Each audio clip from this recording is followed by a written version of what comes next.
ជំរាបសួរបាទឆែមរតជាប្រធាននៃបាតម៉ងអគិសនីនៅអេឡិចត្រូនិកនៃវិទ្យាស្ថានពហុបច្ចេកទេសភូមិភាគតេជោសែនសៀមរាបក្នុងឱកាសអបអរសាទរជីវជាតិអប់រំបណ្ដុះបណ្ដាលបច្ចេកទេសនៅវិជ្ជាជីវៈលើកទី8ឆ្នាំ2025ក្រោមប្រធានបទពិវេទបង្កើតឱកាសការងារសាងក្តីសង្ឃឹមដល់យុវជននៅក្នុងនោះដែរDepartmentអគិសនីបានយកផលិតផលឬស្នាដៃសិស្សមកតាមបង្ហាញដូចជា PLC conveyor នៅបន្តិចឧបករណ៍ទាំងនេះប្រើនៅក្នុងឧស្សាហកម្មចន្លោះយន្ត motor control ឧបករណ៍ទាំងនេះប្រើនៅក្នុងឧស្សាហកម្ម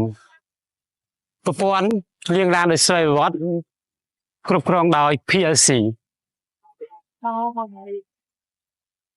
ច្រកទឹកដោយស្វ័យប្រវត្តិដំណើរការដោយ PLC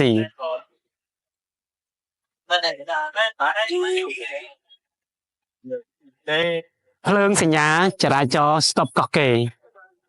លើពីនេះទៅទៀតវិទ្យាស្ថានភូមិបច្ចេកទេសភូមិភាគតេជោសែនសៀមរាបបានផ្ដល់អាហារូបករណ៍ឆ្នាំសិក្សាថ្មី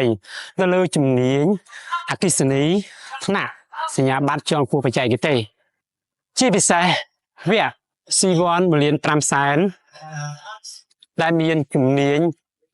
ការដំឡើងបណ្ដាអគ្គិសនីក្នុងអគារនិងការដំឡើង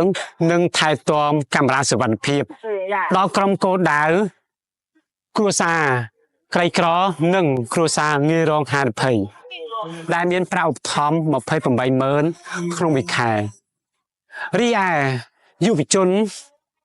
ទូទៅក៏អាចចុះឈ្មោះចូលរៀនបានដែរនៅលើជំនាញទាំងនេះដូចនេះយុវជនដែលចង់បានជំនាញច្បាស់លាស់